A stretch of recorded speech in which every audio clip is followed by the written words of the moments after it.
China has been basically advocating for, that is a peaceful coexistence of countries with different political system, different values, different ideologies. So in a way, you can see this concept of a shared community, in a sense, reflect the Chinese idea, Chinese philosophy, some say, which is different from what has been probably promoted by the US, for example, or Western countries. Do you see there are differences, and what are they? Number one, the East Asian, in particular the Chinese values and philosophy and thinking is different from the traditional European thinking. And this has always been the case.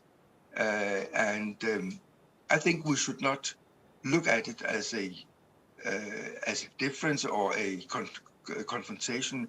We should be happy to see this, that this is expression of diversity in the world, that there are many ways of organizing your society and thinking about what you value.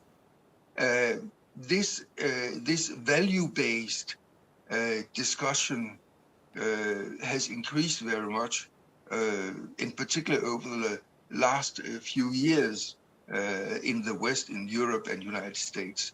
And I think to discuss this in a confrontational way, I think this is very unhelpful. And also it is very much against the thinking of traditional Chinese thinking.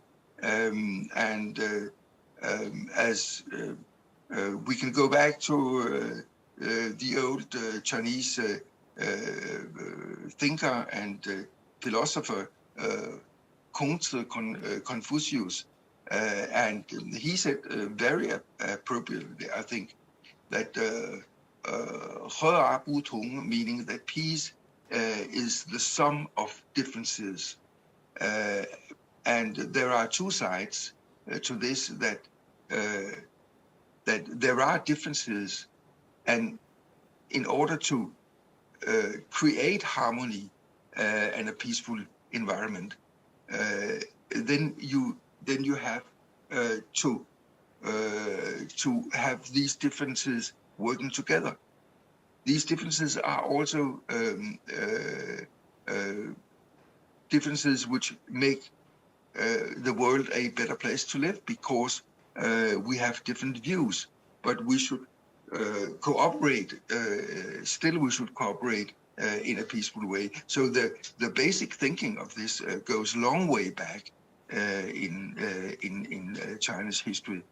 And also, I think, without giving examples, you can also think in European philosophy, there are also many good thoughts about living peaceful together in a peaceful way.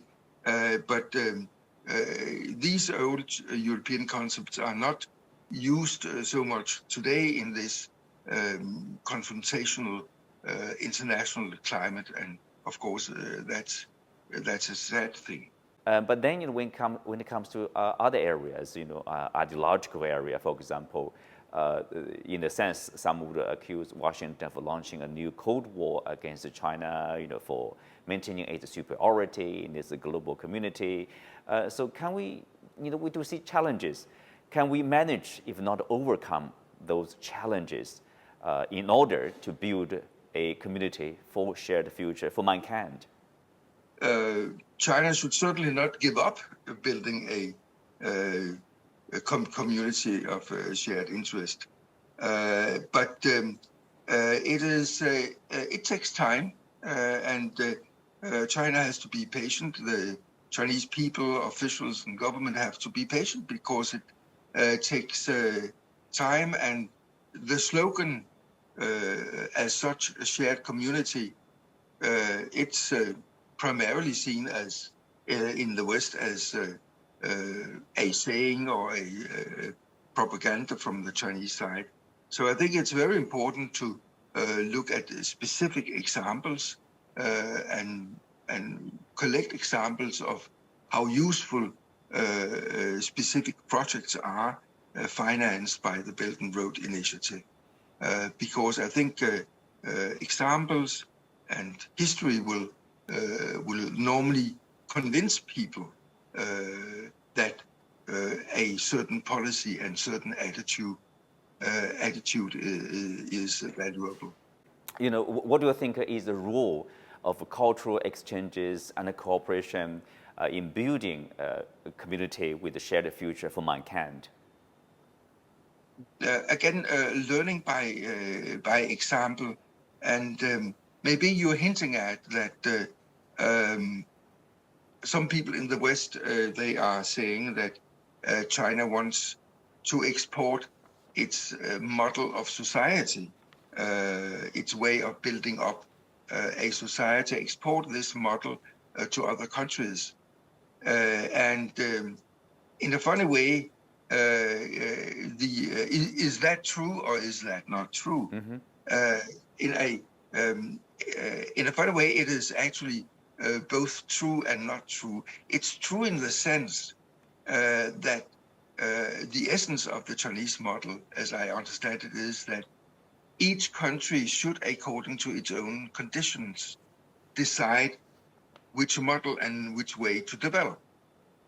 This is what China has been doing. So this is, if this is the Chinese model, that other countries, they should look at their own conditions and their own thinking and their own history and develop their societies according to their own wishes. This is certainly not imposing a Chinese model on other countries, but it is suggesting other countries to use a basic Chinese thinking in developing their countries.